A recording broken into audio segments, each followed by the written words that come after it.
Chapter 1. Left Behind. The starship Eclipse of Dawn shuddered as another explosion rocked its hull. Alarms blared, and the dim emergency lights painted the corridors in flickering crimson. Lieutenant Vera of the Kessari Dominion clutched her side, her fur matted with blood as she limped toward the escape pods. She had been betrayed. Her squad, her kin, had left her behind. The Kessari were a proud warrior species, feline in appearance, with sleek fur, sharp claws, and a strict code of honor. But honor meant nothing when survival was at stake. When the pirates had ambushed their vessel, her squad had prioritized their own escape over hers. Vera reached the escape pod bay just in time to see the last pod launch without her. Her ears flattened against her skull, her golden eyes narrowing in fury. She slammed a fist against the sealed door, her claws leaving deep gouges in the metal. Then the ship groaned, the deck plating buckling beneath her. She was going to die here. Chapter 2. Crash Landing. The Eclipse of Dawn broke apart in the upper atmosphere of an uncharted world. Vera barely made it to a secondary pod, jettisoning just before the ship detonated in a brilliant fireball. The pod's descent was violent, the heat shields failing as it tore through the sky.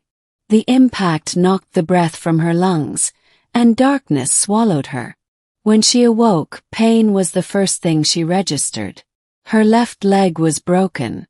3 of her ribs were cracked, and the wound in her side had reopened, staining her uniform a deeper shade of red. She forced herself up, hissing through clenched fangs. The pod's emergency systems had deployed a distress beacon, but she knew no one was coming. The Kessari Dominion did not waste resources on lost causes. She was alone. The planet was lush, with towering trees and a thick underbrush. The air was breathable, though heavy with unfamiliar scents. Vera dragged herself out of the pod, collapsing against a nearby tree. She had no supplies, no weapons, and no hope. She closed her eyes, waiting for death to claim her. Chapter 3. The Human. A sound stirred her from unconsciousness. A step. Vera's ears twitched, her survival instincts screaming at her to hide. But she was too weak to move. Then she saw him. Human. Tall, bipedal, with no fur except for the dark strands on his head. His skin was a strange, soft pinkish hue, and his eyes, brown like the bark of the trees, locked onto hers. Humans were a young species, barely known to the Kessari. They were considered primitive, emotional, and weak. Yet this one did not flee at the sight of her. Instead, he knelt beside her, his expression unreadable. "You're hurt," he said in galactic common, his voice rough but not unkind. Vera bared her fangs. "Leave me." The human ignored her. He reached into a pack on his back, pulling out a roll of bandages and a small medkit. She tensed, expecting treachery. But he simply began cleaning her wounds with surprising gentleness.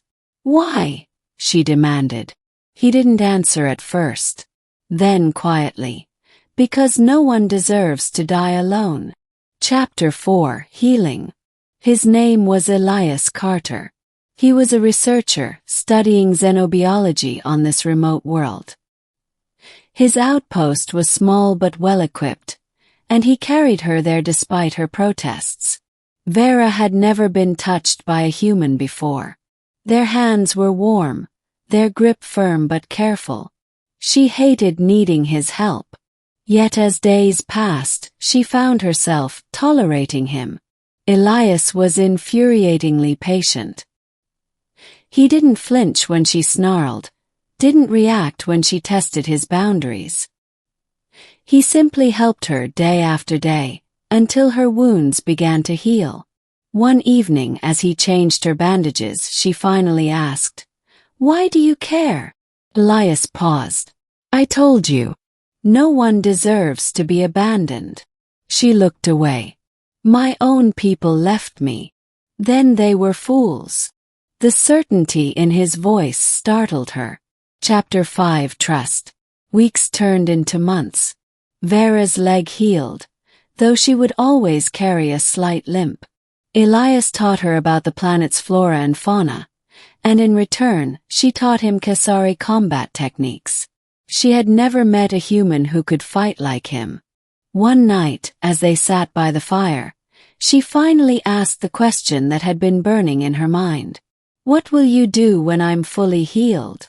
Elias looked at her, his gaze steady. That's up to you. She frowned. You would let me leave. Of course. Even after all you've done for me. He smiled slightly. I didn't help you to keep you prisoner, Vera. Something in her chest tightened. She had spent her life among warriors who valued strength above all else. Yet this human, who had no claws, no fangs, was stronger than any Kessari she had ever known. Chapter 6. The Choice. The day came when she was strong enough to leave. Elias had repaired her distress beacon. If she activated it, a Dominion ship might come. She stood at the edge of his outpost, staring at the device in her hands. You don't have to go, Elias said quietly. She turned to him. I am Kessari. My place is with my people. Even after what they did. She hesitated. Then she deactivated the beacon. Perhaps, she said slowly, my place is here. Elias didn't speak. But the way he looked at her, like she was something precious, made her feel something she had never felt before. Belonging. Epilogue found.